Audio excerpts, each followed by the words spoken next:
कब खून खौलेगा रे तेरा? तुमरे हाथ से कब चलेगा रे गोली? बाप का, दादा का, भाई का, सबका बदला लेगा तेरा फैजल। मत रहा हाँ। थोर लव एंड थंडर मूवी के बाद एज ऑलवेज काफी अनआंसर्ड क्वेश्चंस छूट गए और ऐसे ही कई सवालों में से एक सवाल फैंस के मन में ये रहा कि आखिर माइटी थोर के पास थोर का आर्मर कैसे आया और वही सेम आर्मर कैप्टन अमेरिका या विजन को म्योल्निर विल्ड करने के बाद क्यों नहीं मिला। क्या इसके पीछे कोई लॉजिकल रीजन है या कोई फैन थ्योरीज या ये बस एक छोटी सी डिटेल रही क्रिएटर्स के लिए जिस पर उन्होंने ध्यान ही नहीं दिया।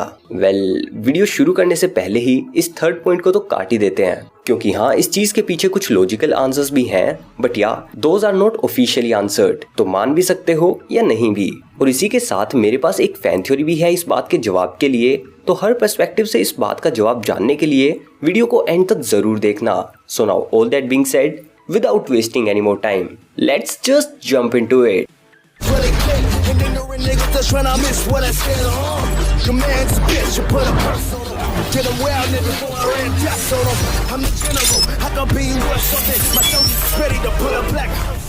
Let's start with the fan theory. Thor love and thunder के अंदर जब थोर और जेन की लव स्टोरी के बारे में उनके पुराने मोमेंट्स हमें दिखाए गए, उनमें से एक सीन के अंदर हमें पता चला कि थोर ने म्योल्निर से बात करते हुए म्योल्निर को कहा था कि वो हमेशा जेन की रक्षा करे। अब यहाँ चाहे थोर का मतलब ये नहीं था कि म्योल्निर जेन को थोर बना दे, बट म्योल्निर पर थोर के वर्ड्स एन्चेंटमेंट की तरह ही काम किए। And because of this simple reason I believe कि चाहे जेन म्योल्निर के लिए वर्दी ना भी रही हो तो भी वो उसे उठाने में कामयाब हो पाई। कॉमिक्स के अंदर जहाँ स्टोरी लाइन कुछ इस तरीके से जा रही थी कि जेन अपनी जान की परवाह ना करें लोगों की मदद के लिए म्योल्निर को उठाती है, वहीं इस मूवी के अंदर ऐसा नहीं था। यहाँ म्योल्निर ने ही जेन को आवाज देकर बुलाया और लोगों की मदद करने के बारे में उसने अपनी जान की परवाह ना करते हुए सोचा। लेकिन थोर बनने के बाद Indeed she is a good human, लेकिन क्या वो सच में म्योल्निर के लिए वर्दी थी? I really am not sure about that. Topic से भटकने के लिए माफी, let me get back to the main answer कि थोर के म्योल्निर पर एन्चेंटमेंट लगाने की वजह से ही जेन को थोर का आर्मर मिला। बाकी जिन कैरेक्टर्स ने म्योल्निर को उठाया वो भले ही म्योल्निर के लिए वर्दी थे, लेकिन थोर ने म्योल्निर को उनकी मदद करने के लिए नहीं बोला था। सो या they got the powers that God of thunder have but didn't get the suit. Logical explanations. Comics के अंदर म्योल्निर के लिए वर्दी होने वाले कैरेक्टर्स की लिस्ट बहुत लंबी है, लेकिन हर एक कैरेक्टर म्योल्निर को उठाने के साथ थोर जैसे आर्मर को भी विल्ड नहीं करता। जहां जिन कैरेक्टर्स ने म्योल्निर को विल्ड करने के साथ साथ थोर के आर्मर को भी समन किया है वो है Jane Foster as Mighty Thor और beta ray bill. But as many fans are willing to admit कि म्योल्निर के लिए वर्दी होने के साथ ही आपके पास थोर की पावर्स के साथ साथ उस जैसे आर्मर को विल्ड करने की कैपेबिलिटीज भी आ जाती हैं। And it's up to you कि आप आर्मर विल्ड करो या नहीं। जहां कुछ कैरेक्टर्स उस आर्मर को समन करते हैं और कुछ नहीं, जैसा कि जेन फोस्टर एज माइटी थोर के आर्मर को यूज करती है। बिकॉज हमने देखा था कि थोर 1 मूवी के टाइम पर जब थोर वापस अपने हैमर के लिए वर्दी हुआ तो वो कैसे आर्मर वाली फॉर्म के अंदर ट्रांसफॉर्म हुआ, और ये नजारा देखकर नो डाउट जेन भी काफी इंप्रेस हुई थी।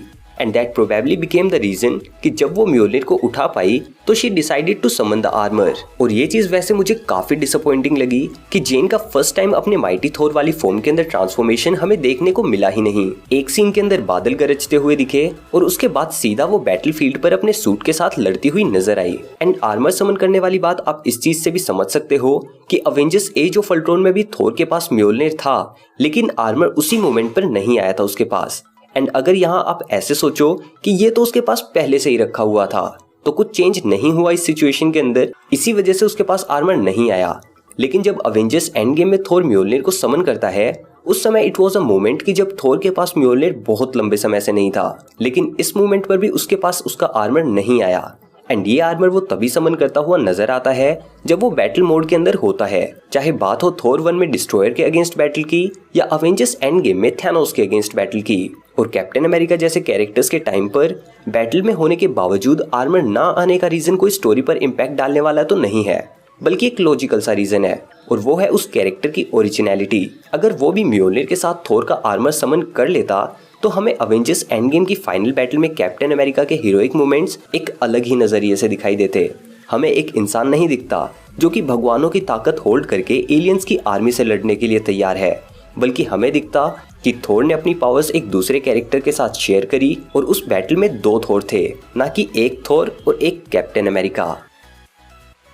Well this was my take on the question कि माइटी थोर के पास आर्मर कैसे आया और कैप्टन अमेरिका के पास क्यों नहीं। I hope you guys like my opinion and if you did then be sure to like this video. और ऐसी और भी वीडियोस के लिए सब्सक्राइब तो जरूर कर लेना। इस वीडियो का लाइक टारगेट रखते हैं 1500 लाइक्स का, जल्दी से कंप्लीट कर डालो यार।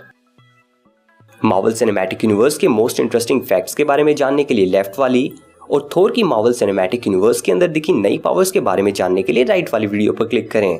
तो गाइस इस वीडियो के लिए इतना ही, मैं मिलता हूं आपसे अगली वीडियो में।